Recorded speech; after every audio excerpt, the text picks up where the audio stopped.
Sometimes a man just meets his match in a woman. And so was the case for Napoleon Hill. The book, Think and Grow Rich, was now flying off of the bookshelves thanks to the help of Rosalie Beelan Hill. True to Napoleon and Rosalie's nature, they could not curb their taste for the finer things in life. And because Napoleon wanted to keep all of the money to himself, he would make some mistakes concerning his family and financial future. Come along with us as Napoleon Hill lets the love of money go to his head. All aboard the Kentucky Tennessee Living Time Machine. Please fasten your seatbelts and keep your arms and legs inside of the vehicle at all times. But to get going, we need your help. We still need to fire up that time machine to transport us. Please help us by clicking on the like, subscribe, and bell notification buttons down below. Not only does this fire up the time machine for our flight back in time, but it convinces the YouTube algorithm that we need a bigger vehicle to reach more people who love history as much as you do. Now, back to our story. The Hills prenup agreement. We get a great glimpse into the Hill relationship from 1937 to 1940. When the money started rolling in, Hill went back to buying flashy cars, expensive suits, and bought an enormous estate in Mount Doriah, Florida. Rosalie, for her part, spent money on fancy clothing and extravagant jewelry. They also hired a domestic staff to keep everything going. It is through the hiring of the domestic staff that Hill would come up with a scheme to make more money. But we will come back to that later on. However, it seems that they were spending more money than they were earning in the royalty checks. Rosalie was very intelligent to have a prenup signed when the couple first married. In this prenup, Hill signed over all royalty rights for Think and Grow Rich to Rosalie. This might have been to keep people who were previously conned by Hill from coming back and taking all of the profits in an effort to recoup their financial losses. Also, doing this, it kept Hill's previous wife, Florence, and his children from gaining from the sale of the book. But it did not take long for Hill to realize he made a huge mistake in doing the prenup. It is thought that the book, Think and Grow Rich, would sell 20 million copies over a 50-year run. However, there are many who feel that the numbers were far less than that. Blair's loan.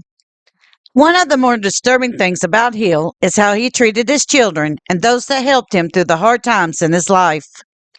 Again, because of this treatment, it might have been the reasons why one of his schemes would later fail. The most heartbreaking story has to be about Hill's son, Blair. As we have previously stated, Blair was in dire straits himself, but he loaned his father $300 so that he could support himself until the book was finished. The thought of repaying the $300 loan never even entered the mind of Hill. To add salt to the bleeding wound, as it were, Rosalie wrote a letter to Blair about the money. In the letter, she stated that Napoleon and herself were now living the high life and basically taunted him about their newfound wealth. Blair wrote a letter back to the Hills asking for repayment of the loan. No answer was ever given to Blair concerning the said loan. In response to this, Blair became angry and wrote a letter to his mother, Florence. It seems that Blair had learned his lesson about his father and wrote that Napoleon was, quote, unscrupulous, holier than thou, two-timing, double-crossing, and good for nothing, unquote. It is sad that the one person in Hill's family who loved and adored his father now felt betrayed and would never speak to him again. How to attract men and money. By the early months of 1939, the Hills had blown through all of the proceeds from the sale of Think and Grow Rich. Again, Napoleon Hill was nearly broke. The book sales were now dwindling, and there was not enough money to keep the creditors away. Napoleon was going around the country giving lectures and promoting the book, but it simply was not enough. Rosalie was not one to sit on her laurels and do nothing about it. She started writing her own book, and How to Attract Men and Money was published in 1940.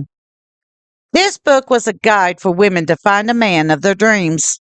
That a, quote, harmonious, intellectually stimulating, and even profitable union, unquote, could be had by taking her advice about controlling your thoughts and forming meaningful habits.